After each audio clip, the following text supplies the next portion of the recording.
Well, this isn't going to be long. I got sunglasses on. I don't want to show you the sorrow in my eyes. I've been crying. I've been crying. Life. I'm at the end of my life. Everything's falling out, man. My teeth are falling out. God. My sinuses are all congested. I've been sick for 750 days with long COVID. And I try to go to sleep at night and I got the hypnic jerk where you almost go to sleep and then you come back. You almost go to sleep and you come back. That's what I do all night long. Hypnic jerk is part of long COVID. I've been suffering 750 days. There's no medication, people. It's just suffering. God says, I make you suffer for reasons you'll see when I deliver you. That's what God tells me. I hear that voice. It's a voice that's very concerning. And it's humorous too, but it's very stern too. I mean, he won't hesitate to pull my ear if I'm not doing the right thing. Because I'm his child. I surrendered myself to Jesus. I surrender, God. You take over everything. I trust in you.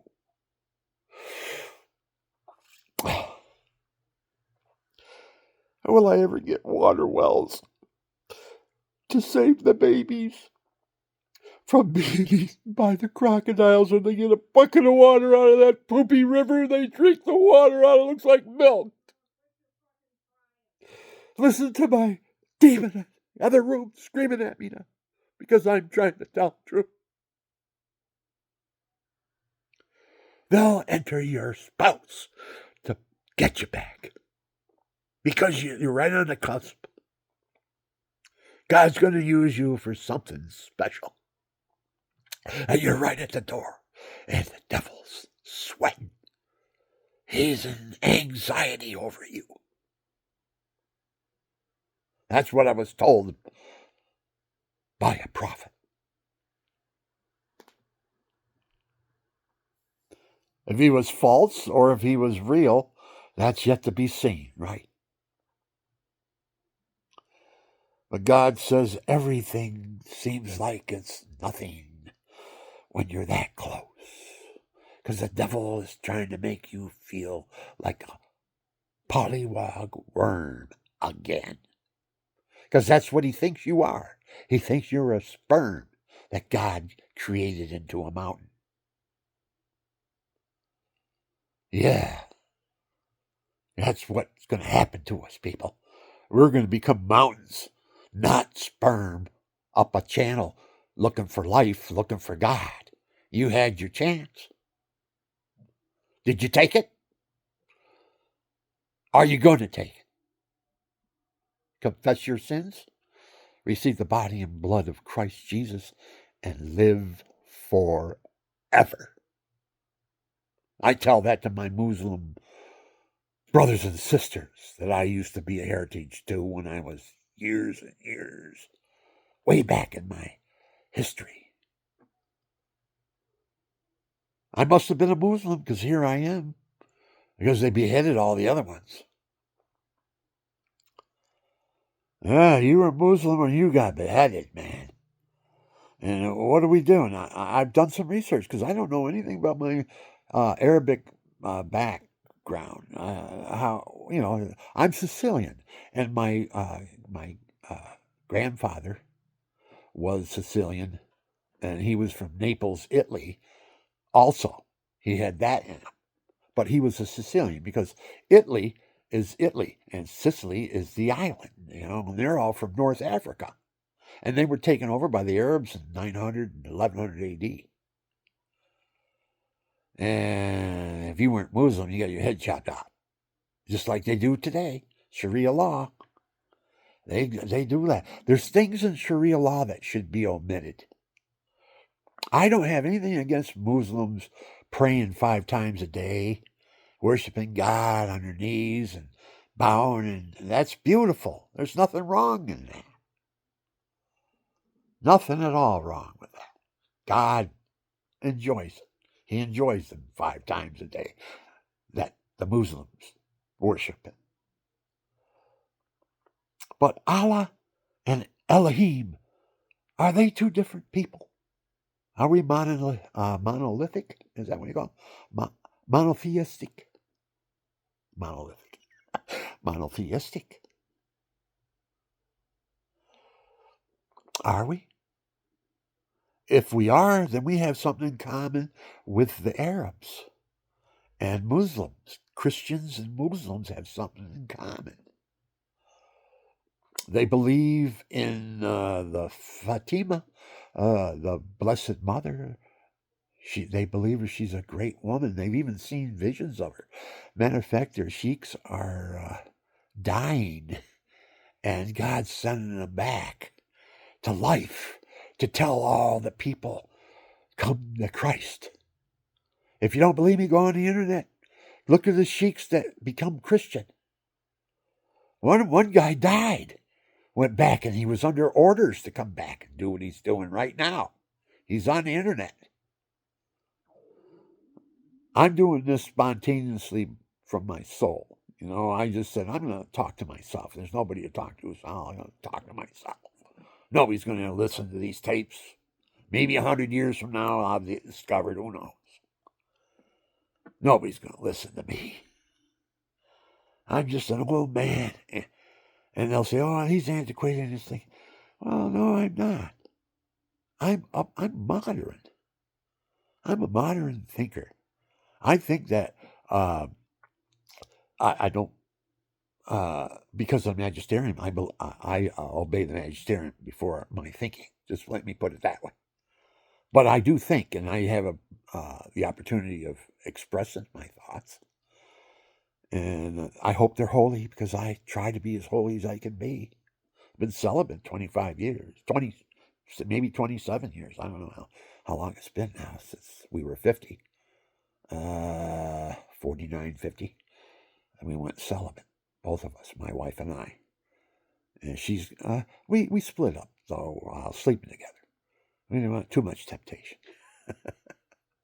But she had hysterectomy. And she's all dried up, put it that way. And I'm only half a man. I lost my testicle serving my country. So I came back from Vietnam after Agent Orange and made love to my wife, and she had a baby blob. Yeah, story about that in my videos. So have I suffered for America? Can I talk for America? Can I tell you, listen to me, take them laws off the books, or we're not going to be number 1 in God's eyes anymore. We're going to be in a genocide. We got to get up and fight. Are you going to let some pussies beat you? Are you going to let them beat you? All you Vietnam veterans, all you, who's left, and all you Arab fighters went over there and fought the Arab War, came back, suffered just like the Vietnam veterans suffered. Different war in the jungle. Different war than desert and the jungle. Still, it's a war. And God punishes a nation with war. And how did we get punished? 72, we passed that law for abortion. We've been at war ever since. There's no peace. We're always in a conflict somewheres. Because God punishes a nation with war. You do that, and this is what the consequences are. And when you pervert children, you go to an orphanage, 2 guys go to an orphanage. They got the right to do that now. 2 guys go to an orphanage and they adopt a child, bring it home. Have sex with it. Put it on the internet. Make all kinds of money, and then they get caught. And they both got 100 years. Go on AI, they'll tell you. That's how I found out about this. Is there any crimes with this new sex law, perversion, and all that the homos can go in and adopt a child out of an orphanage and bring it home? Is there any sex crimes? Yes. Two guys got 100 years apiece for making a sex film with an adopted child. And we did it, people. We gave them the rights to do that. With that law, that perversion law. They can go, two guys can go into an orphanage. They can even get married now. How long is it going to be before Sharia law comes in and they can marry when the child is puberty? The child is puberty. You know something, Susan? I know what you are. You don't know it, but I know what's in you. Because right in the middle of my tape, where I'm meeting the crescendo, you always come in right in the middle of it. Every time she does. You know why I get raging mad? Now I got to put up with her under the breath comments. Calling me I'm not even going to, I wouldn't put it on the internet, what she calls me. Because there's no conjugal relationship anymore. We've been friends for 25 years now, and it's getting worse than that. She's getting territorial now. She's worrying about her old age, and I'm going to kick her out. What am I going to get? I'm an old man. I'm going to go out and get another 75-year-old woman? No, I don't think so. I don't think. Look, listen to her back there. She says, do it. She's screaming out right now. Do it. Go ahead and do it. Go find another 75-year-old woman. Here, let me talk. Oh, let you talk? Yeah, go ahead, talk. You're making your little film. Did you tell me you were? No. I'm in the other room with the door closed. You talk 24 hours a day. Sue, I talk loud enough so you can hear me. You know damn well I was doing something here. I had no idea whether you were on the phone or what you were doing. You didn't tell me you were going to tape, and I had to go to the bathroom. God forbid, I'm evil. A demon who had to pee. You're the only thing that demonizes me. All right, that's how she put it. She had to pee. That's why she interrupted me right in the middle of my talk. Ripping open the door and slamming the door in the bathroom. Lifting up the toilet seat. I want you to find a tape where you can hear me coming out this door because you can't. Because I've heard you. Right now I can tell. You can hear you coming out the door in anger. I want you to. Right now is a proof. You are living proof right now that you come out that door in anger. I came out that door in anger because you attacked me. But you find any place on any one of your tapes where you can hear me coming out. I hear you. You listen to yourself over and over and over. You can't hear me come out at all. I can't put this on the internet now because you're winning. You can't hear me. You can't hear me on any of those tapes. I can't put this on the internet. Now you're winning. I can't put that on there.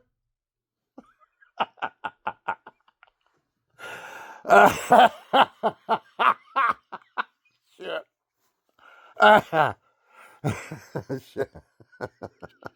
Yeah, I'm married to a woman. What we do, we just to have something so it isn't boring. We fight each other, and she can come up with some good angles, and I can come up with some too. Neither one of us is perfect, so we can, and we know what buttons to push too. We know what buttons to push. Now, there's an argument for you. There's what I got to go through at 75 years old. Some of it's my fault, some of it's her fault. Whose fault is it? I don't know. It's both of our faults because we're human beings. But you know what? The only thing, we fight like cats and dogs like this, right? Tomorrow she'll get up and, okay, I'm going to the store. What do you want? This and that. Like nothing happened the day before. We could do that because we've been married 60 years. And we take our aggression out on each other. I bark. You notice I didn't throw anything or I didn't get up, I'm going to punch her or anything like that. Oh, I just bark. I'm going, she's going, eep, eep, eep, eep, eep, eep, eep. And I go, ruff, ruff, ruff, ruff. She goes, eep, eep, eep. She's just a little dog. Can you guys see this? Can you see the humor in it? I'm living in a human body with the Spirit of God. It looks like I'm a madman. Somebody come with a straitjacket, lock me up, put me away. I'm dangerous to the devil. I am dangerous because if people see how much joy there is in loving God and how much sorrow also. Because your soul anguishes to God all the time. He's listening to everything.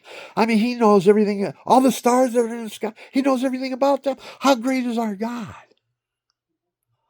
To just a little pollywog me, a little sperm worm has grown into what? Am I a bullfrog now? Ribbit, ribbit, ribbit. I'm an actor. I act. So, Sly, eat your heart out, man. Let's see what you can do. Let's see you make a movie and do what I just did. Or what I did 600 other times. I got 600 videos on here. Nobody knows about me. And I'm living the life of Rocky. I am the Rocky that never turned pro. And if you don't believe me, watch my videos. You'll believe me after that. My brother turned pro. Number one, he made it to the world, and he knocked out the African champion. They stole that video away from him. They hid it someplace. It's on market somewheres. They made millions off it. They had to. That was the greatest fight that you could have ever seen. And if Sly or Mel or any of you guys got money, go hunt down that video and bring it back to the United States of America and let them see what Mike Nixon, the American battleship, did to the African champion. He couldn't even go 5 rounds with my brother. He was on a mat, on his knees, looking up at him, dizzy. He was dizzy, looking around like this. Who is this guy? They didn't ever call him back for a rematch either. But they stole everything from him. They got that video that they made. Who knows what they did with that? And his trainers were crooked. They took him for everything. Left Mike with nothing. Now Sly's got this thing. He's going to help out people who are athletes that ended up with nothing. And he gave a couple houses away, I guess, from what I understood. But he knows my brother Mike. He went out drinking with him and laughing and joking and everything back before he became famous. Back when we were all poor, walking the streets, wondering. I went my way. Got 2 4-year degrees, 1 2-year degree. Got on Social Science Honor Society. If I don't tell you, who's going to tell you? I did quite a bit being a 9th grade dropout. God came into my life, man. And now I'm watching him come into my brother's life late in the eve of his life. He was a fed straggler. He was one side at a time he'd be Holy Communion, and next time whatever he did, and then he'd go back to Holy Communion. And that's what his life was. That's why he never became the world's champion.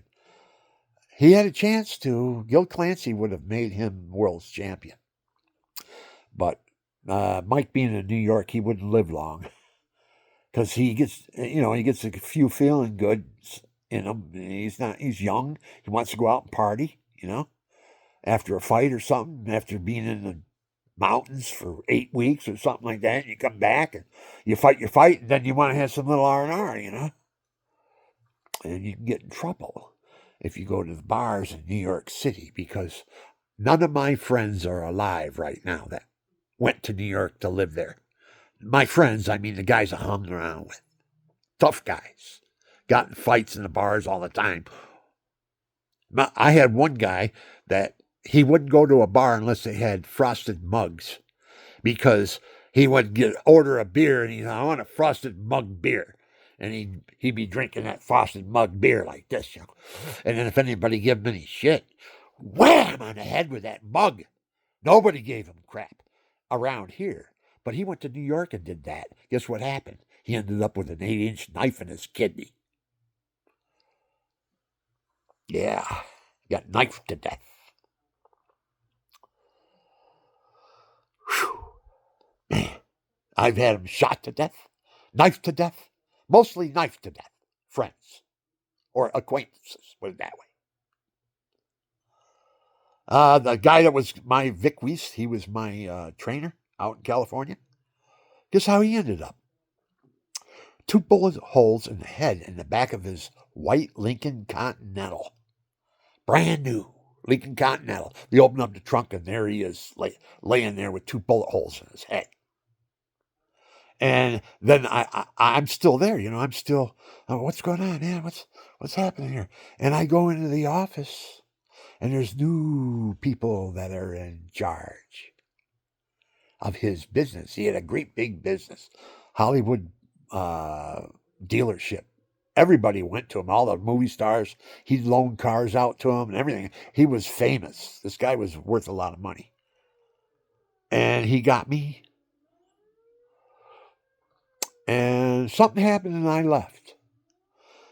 And right after I left, he was found in the back of his Lincoln Continental with 2 bullet holes in his head.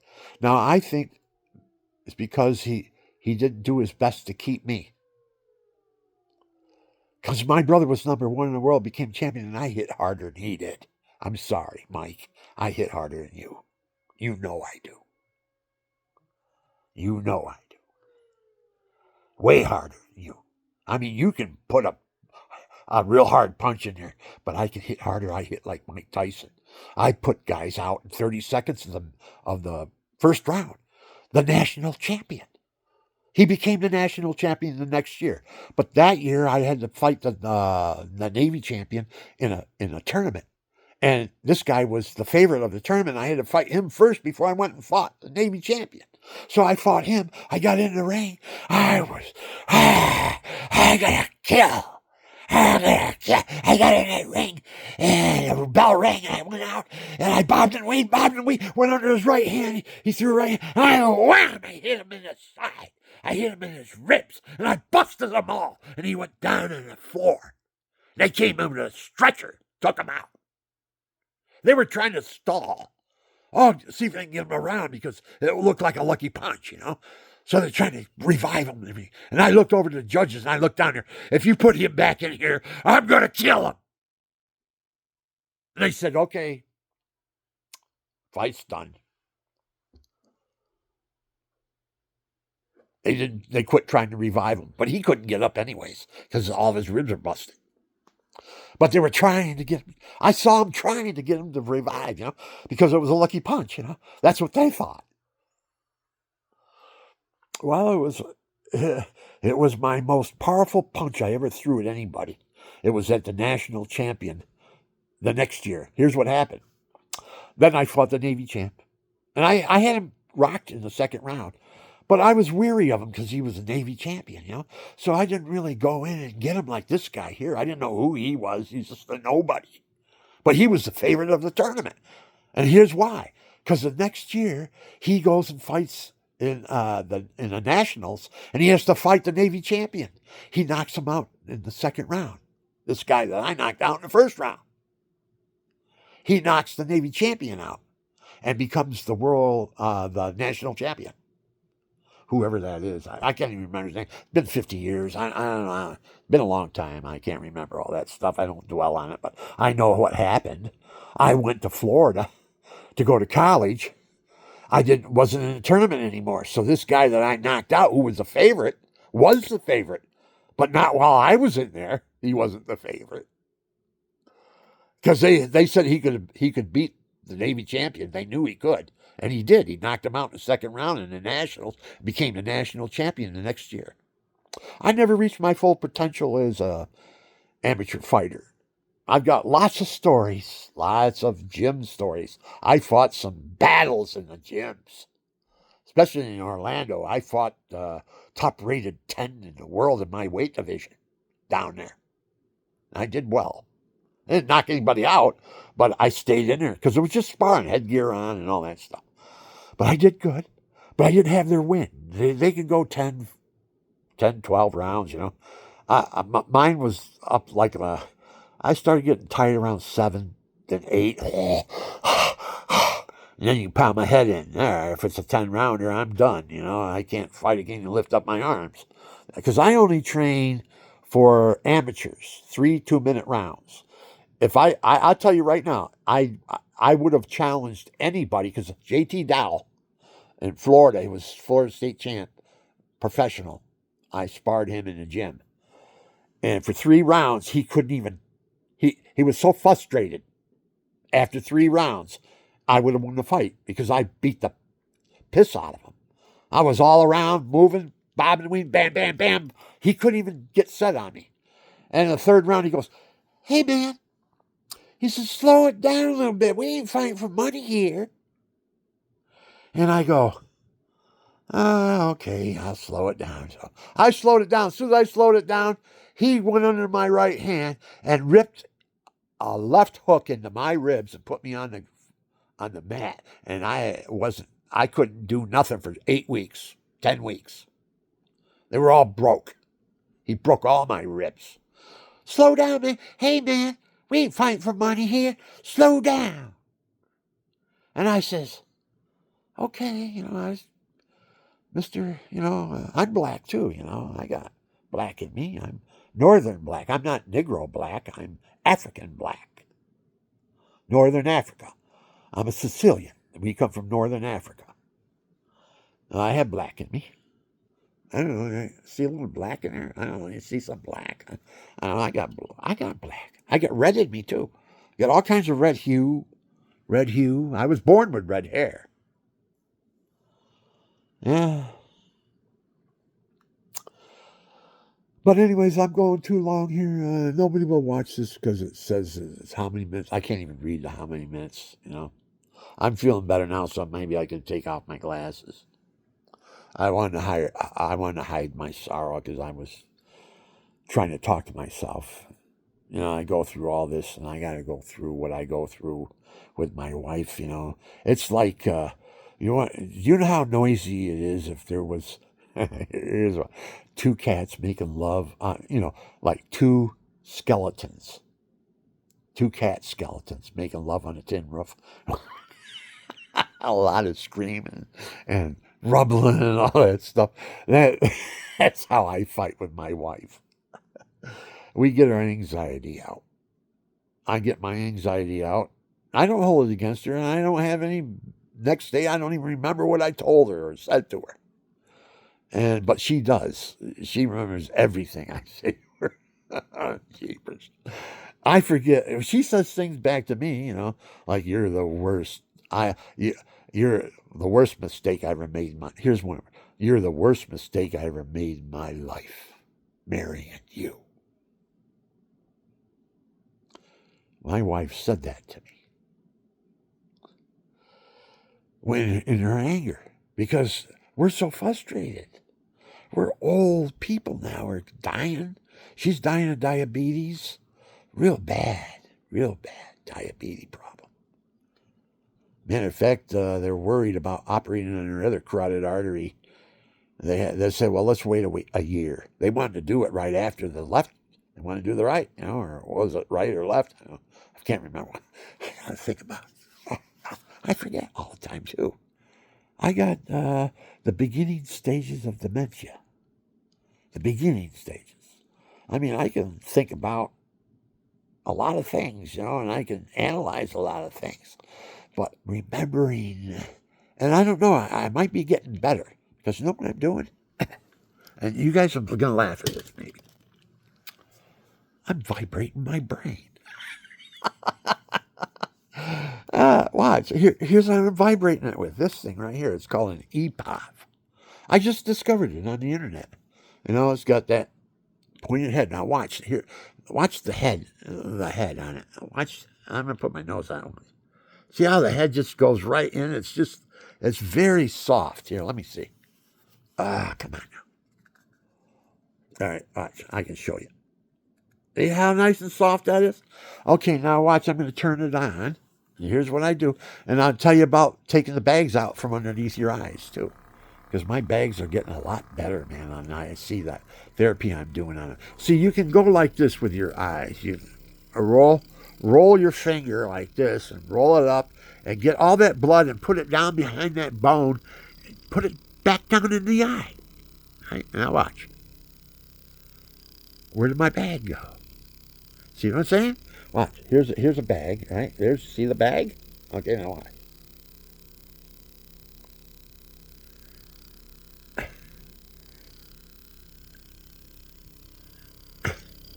Come on now. Where'd the bag go? You keep on doing that. Now with this here, see how it's vibrating right now? Let me turn it off so you can see how it works. Okay, it's got 3 speeds in it. Now, the reason why it's still going is because I didn't hold down on the trigger. Now, if I hold down on the trigger, everything will stop. There, now, see that? Now, to turn it on, you got to hold down on the trigger again until it starts going. There it goes. It doesn't go on automatically.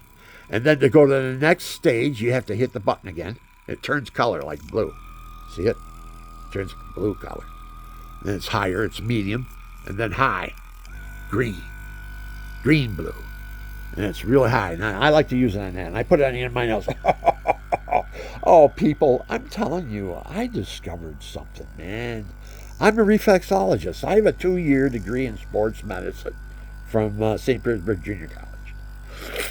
That's what my major was when I was there, and I graduated in 75. So that's 2 years. You know, I went on to get a 4-year degree after that, and other things. But I know about the pressure points. I know about acupuncture. I freak away from it because I don't like needles. That's why I was never an addict, because I hate needles. Oh, get them away from me. I don't like anything pricking me. I got pricked in the arm for a vaccination when I was a kid, and it hurt for hours. And I hate needles. Oh, man, I hate needles. So anyways, you put it on the end of your nose, and now look at, see how stuffed up I am? I can't even breathe through this side. Now watch what happens. I got spots that I have to go to. I'm going to take and cure my sinuses, right? I'm all stuffed up in here. It's all stuffy feeling. It's all stuffy feeling in here. It's all here, and I put it on my nose, and I go down the side, run my side around, and I rest it right here. Let it vibrate a little bit, because I got to loosen everything up in here. I'm vibrating it, loosening it up, right? And I go back over, and I'm loosening all that stuffiness up, and all the vibration. Oh, it feels good, man. And you push up. And now, don't touch this on your eyeball, because there's too many nerves in your eyeball. You might screw something up, you know. So, but underneath where it's just blood and fat, whatever. You got face fat. Now your face fat, like mine. I have a fat face, you know. But all these muscles that never get rubbed and massaged, especially over by your earlobe. Oh, you put this right there by your earlobe and just let it. Don't push in. Just let it vibrate. Oh man. It's like being a puppy dog and somebody scratching behind the ears. Oh, I'm a pissing puppy dog. Oh. And then you come down here, you know, and then, oh man, it feels so good on your chin. All those muscles, all these muscles that you use every day. The most used muscle. What do you do for it? This right here, man. At night, man, you massage everything when you're old. You're young, you can eat anything, you know. But when you're old, man, you gotta start NutriBlending your food because you can't chew. And that's better for you too, because your stomach's gonna love you, because it doesn't have to do the digestion of the big chunks. It's already refined, and all I have to do is absorb. Right?